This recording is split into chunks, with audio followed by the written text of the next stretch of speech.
안녕하세요. 매일 새로운 사연을 전하는 읽어주는 사연 라디오입니다. 구독과 좋아요, 많은 공유 부탁드립니다. 오늘의 사연 시작하겠습니다. 안녕하세요. 원래대로라면 결혼한 지 올해로 4년차를 맞이해야 했어야 하는 30대 초반의 주부입니다.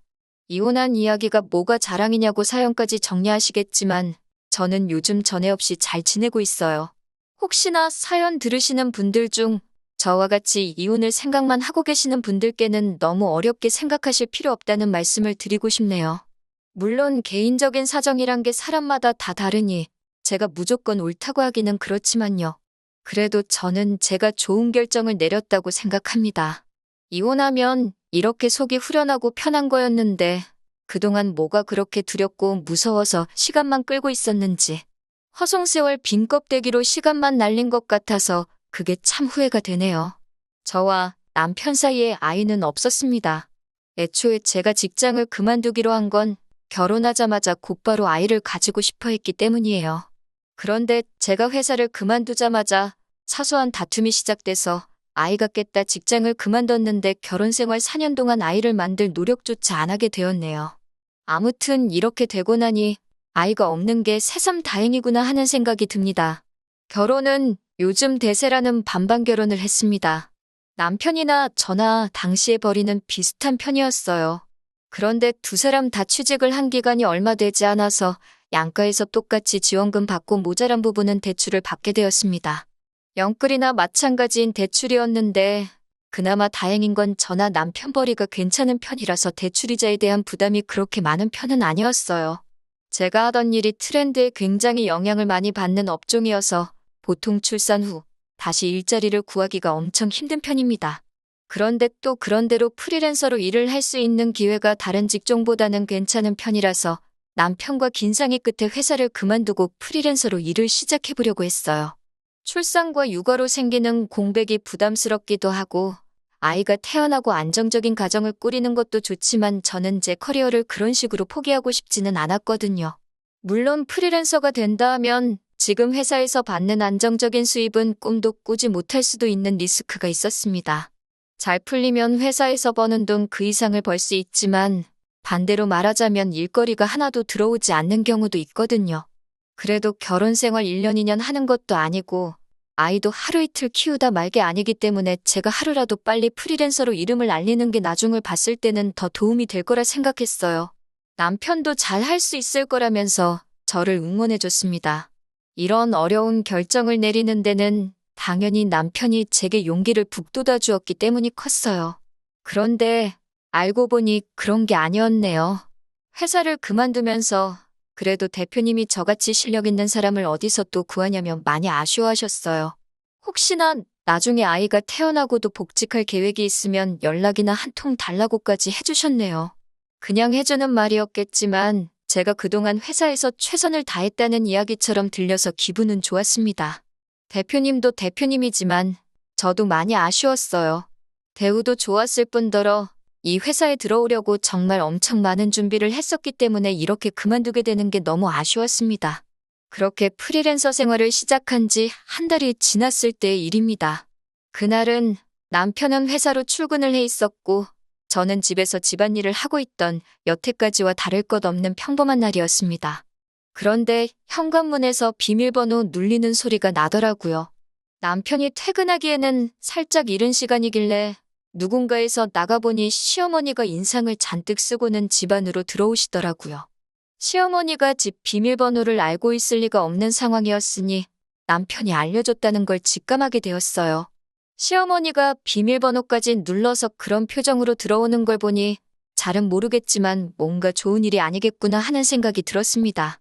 남편이 어머님한테 비밀번호를 알려줄 시간에 저한테도 전화 한 통 해줬으면 좋았겠다 싶은 생각이 들었어요. 미리 대비라도 할 수 있었을 테니까요.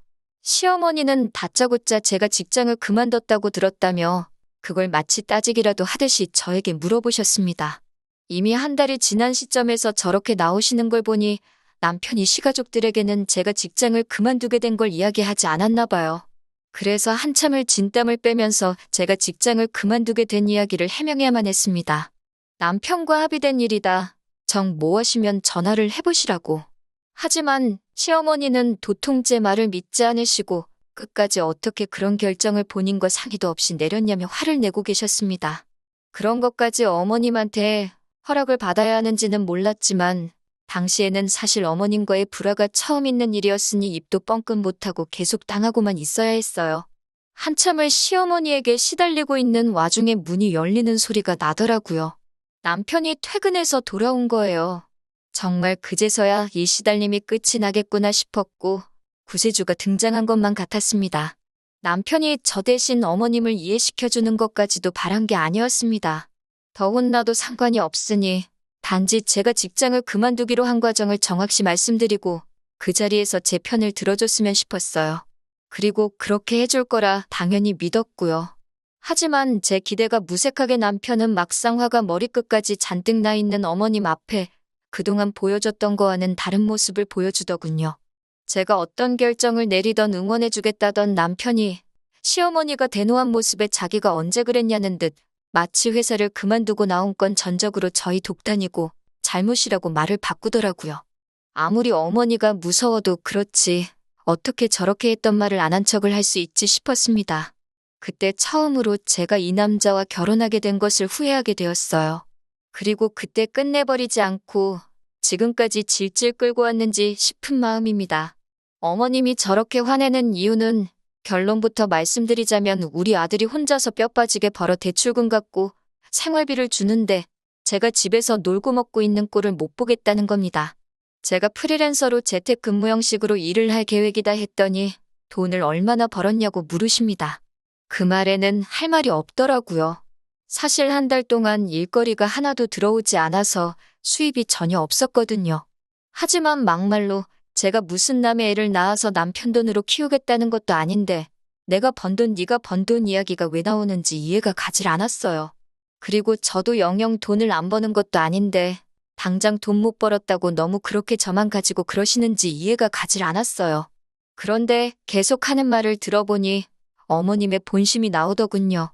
내 아들이 힘들게 번 그 돈으로 제가 친정에 효도하는 꼴을 못 보겠다고 하는 겁니다. 제가 회사를 그만두기 전에는 남편과 제가 벌이가 좋아서 두 사람 수입을 합치면 한 달에 800만 원 정도의 월 수입이 있었거든요. 대출금이자가 부담스럽긴 했지만 그렇다고 돈이 엄청 모자라는 상황도 아니라서 양가에다 달달이 30만 원씩 용돈을 드리고 있었어요. 어머님도 그게 시댁뿐만 아니라 친정에도 가고 있다는 사실을 알고 계셨는데 이제 제가 수입이 없어졌다는 걸 아셨으니 그게 심기가 불편하셨다는 거예요.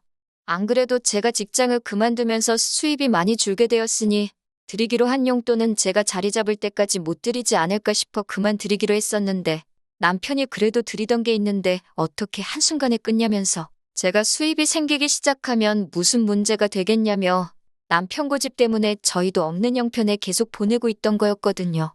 그래서 어머님께 안 그래도 그것 때문에 남편하고 상의를 했었다고 저희도 그게 부담스러운 상황이니 제가 프리랜서 일이 자리를 잡을 때까지는 당분간 안 드리는 걸로 하겠다고 했습니다. 그랬더니 또 어머님이 그걸 왜 네 맘대로 정하냐고 하시는 겁니다. 내 아들이 번 돈이니까 자기는 받고 너네 집에는 보내지 않는 게 맞다고 하시는 거예요. 뭐 계산이 그렇게 되나 싶어서 더 따지고 들고 싶었는데 결과적으로 어머님이 하는 말은 한 가지였어요.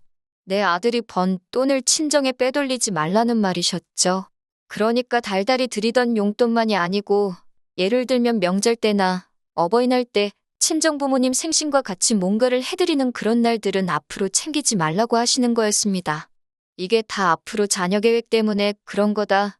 현재는 수입이 없지만 조만간 생길 것이다 등등 제 이야기는 하나도 듣지 않으시고 내 돈은 내 돈, 내 아들 돈도 내 돈이라고 확실히 선을 긋고만 있었습니다. 그 와중에 남편은 찍소리도 못하고 오히려 엄마 말이 맞다는 듯이 수긍을 하고 있으니 옆에서 지켜보는 제 속이 다 답답하더라고요. 어머님이 자기 할 말만 다 하고 돌아가시니 그 시끄러웠던 집이 언제 그랬냐는 듯이 조용해지더라고요.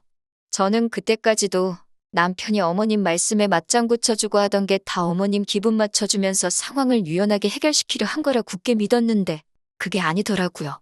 남편은 난데없이 엄마 말이 틀린 게 하나도 없지 않냐고 하면서 대출이자 내고 생활비 주면서 자기도 자기가 쓸 돈이 없어서 그동안 회사에서도 후배들한테 커피도 한 잔 못 사주고 그랬던 게 너무 자존심이 상했다고 하는 겁니다. 당장이야 제가 수입이 없는 건 맞지만 애초에 회사를 그만두고 프리랜서를 하는 게 좋겠다고 등 떠밀던 게 누군데 저러고 나오니 어이가 없었어요.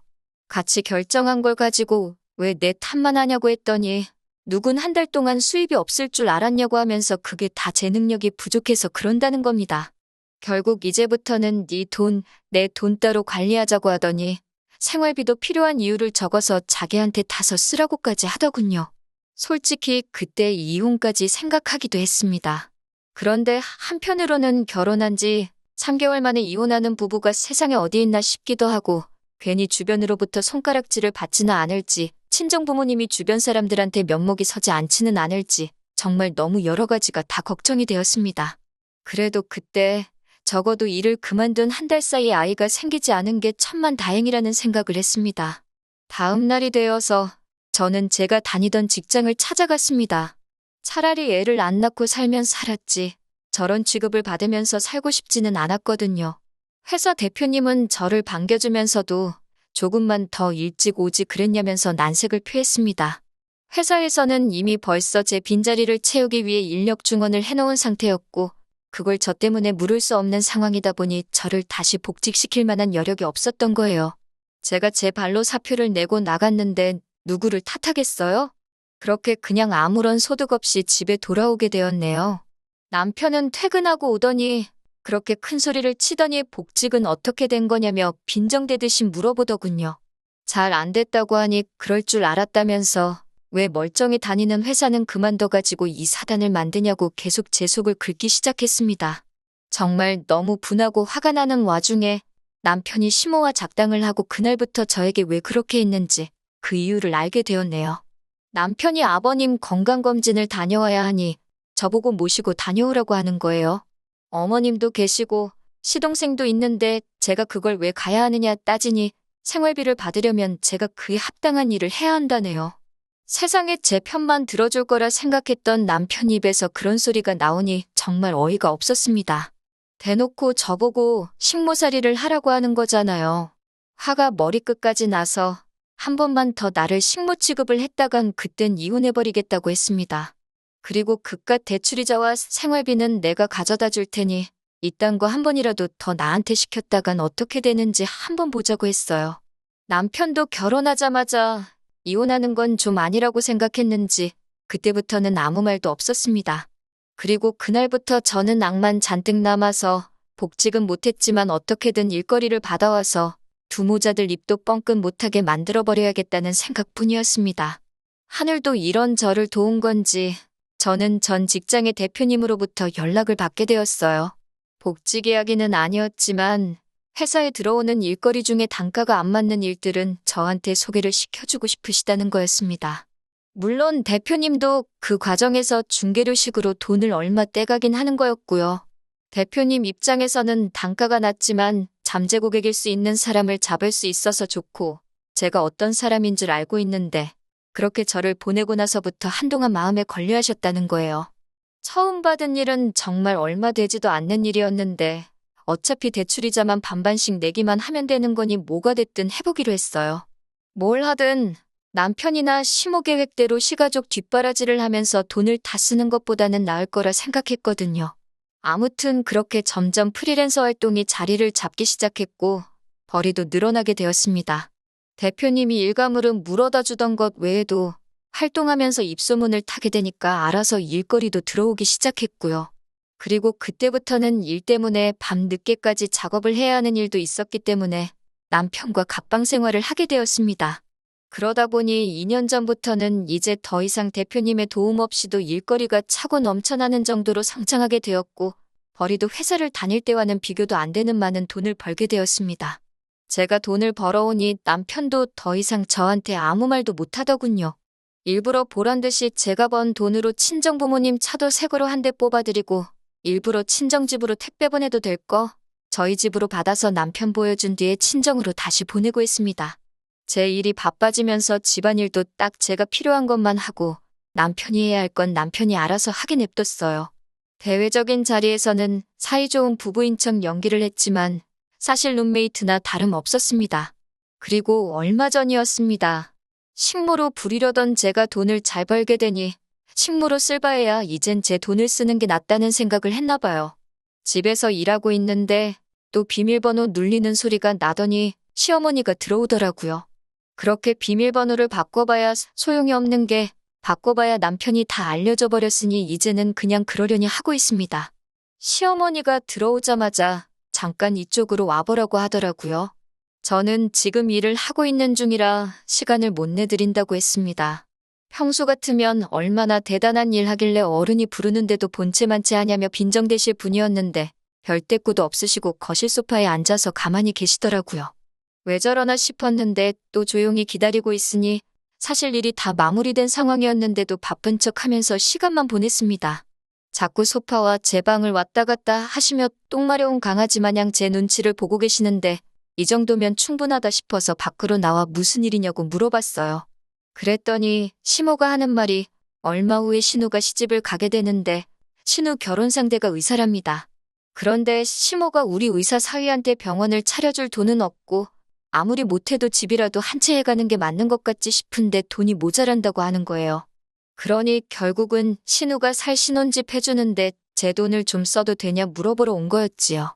그 돈을 제가 왜 줘야 하냐고 대번에 물었더니 시모가 쩔쩔매면서 어떻게 좀 안 되겠냐 계속 부탁을 하시는 거예요. 여태 4년 동안 남편하고 저하고 따로 돈 관리를 해왔으니 제가 아니라 남편한테 물어봐야 하는 거 아니시냐 물어봤죠. 그랬더니 어머님은 남편이 따로 모아놓은 돈이 없다는 사실을 말해주시더라고요. 각자 돈 관리하면서 저도 크게 신경을 쓰지는 않았는데 대충 보니 남편은 자기가 직접 돈을 관리한 게 아니라 그 돈으로 신우며 시부모 뒷바라지도 해주고 주식도 하고 코인도 하고 정말 자기가 쓰고 싶은 대로 쓰고 다녔더군요. 그러니 모아놓은 돈이 4년 동안 1,000만 원도 되지 않아서 결국 시어머니가 저한테 와서 고개 숙이고 돈을 좀 해보려 하시는 거였고요. 그래서 알겠다고 말씀드리니 시모 얼굴에 웃음꽃이 활짝 피더군요. 돈이 3억 원이 어쩌고 하시길래 그러면 신우한테 앞으로 우리 집으로 출근하면 된다고 했어요. 어머님이 무슨 소리냐는 듯한 표정으로 쳐다보시길래 남편이 4년 전에 제게 말한 대로 그 돈을 받으려면 그 돈에 맞는 합당한 일을 해야 하지 않겠냐고 말씀드렸죠. 한 달에 200씩 주는 셈 치고 이자도 없는 걸로 해줄 테니 앞으로 향후 13년 동안은 우리 집에 와서 집안일부터 밀린 일까지 다 하고 그 길로 저희 친정부모님 집에 가서 집안일까지 하고 오면 딱 되겠다고 했어요. 어차피 남편하고 저하고는 집안일이 서로 별개이니 우리 집에서는 별로 할 일이 없을 거라고요. 그러니 여태 제 앞에 쩔쩔매던 시모도 돌변해서는 저한테 야야 거리시면서 우리 의사사위가 돈을 얼마나 버는 줄 아냐고 어쩌고 저쩌고 하시는데 그 집 안에 가면 의사사위는 볼 수나 있으시냐고 말하니 또 아무 말도 못하더군요. 그래도 혹시 제가 마음이 바뀔 수도 있다는 기대를 했는지 시모는 저한테 한마디도 더 뭐라고 하지도 못하고 소득 없이 돌아가야 했습니다. 그리고 남편이 퇴근하고 나서 시모한테 자초지종을 들었는지 집에 와서 저랑 2차전을 벌이더군요. 선년 날개옷 숨겨놓을 땐 언제고 상황이 바뀌니 이제 와서 그러냐고 한참을 싸우다가 결국에는 제가 지쳐서 이혼하자고 했습니다. 남편은 기고만장해서 재산분할로 제가 여태 모은 돈을 다 뜯어갈 테니 어디 한번 그렇게 하고 싶으면 그렇게 해보라고 하더라고요. 그렇게 반반씩 재산분할을 하게 되었어요. 그런데 남편은 울상이었습니다. 남편과 제가 각자 돈을 벌어 그 수입을 각자 관리해왔고 저도 돈을 쓰기는 했지만 대부분은 다 저축을 해둔 반면에 남편의 경우에는 다 쓰고 날려버린 상황이었잖아요. 그래서 남편에게는 재산 형성의 의사가 없던 걸로 간주가 돼서 나눌 재산이 없다는 판결이 나왔기 때문이죠. 반반씩 재산 분할을 하게 된 건 신혼집이었고요.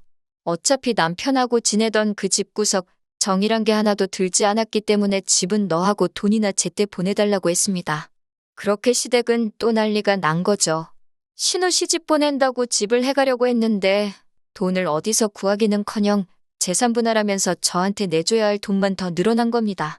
애초에 알고 보니 신우도 그 의사 남자친구한테 병원 개업을 빌미로 결혼 이야기를 주고받았었나 봐요. 그런데 개업은커녕 개털도 없는 시댁 상황을 알고 나서는 결혼은 결국 없던 일이 되고 말았다네요.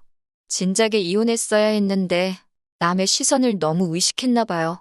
이혼한 지는 조금 되었는데 생각보다 타인들이 저에게 그렇게 관심이 없더라고요. 제가 괜한 걱정을 했었나 봐요. 저희 부모님도 당신들 면목보다 제가 그렇게 힘들게 살고 있었다면 진작에 말을 하지 그랬냐면서 현재는 제가 걱정하던 것과 정반대로 모든 게 잘 풀리고 걱정 없이 살고 있습니다. 이혼한 지 얼마나 되었냐고 벌써부터 연애질이라고 뭐라고들 하실 텐데 사실 지금 만나는 사람도 따로 있어요. 똥차가 가고 벤츠가 온다더니 사실 제가 여기까지 올 수 있게 저를 많이 신경 써주고 도와줬던 전 직장 회사 대표님하고 좋은 만남을 가지고 있습니다. 하지만 저도 실패의 경험이 있다 보니 조금 신중하기는 해요. 다시는 그 어떤 후회가 남지 않게 여우같이 잘 계산해서 앞으로는 더 행복하게 살아보려고 해요. 긴 이야기 들어주셔서 감사합니다. 오늘의 사연은 여기까지입니다. 구독과 좋아요, 알람 설정해주시면 앞으로 더 좋은 사연으로 찾아오겠습니다. 감사합니다.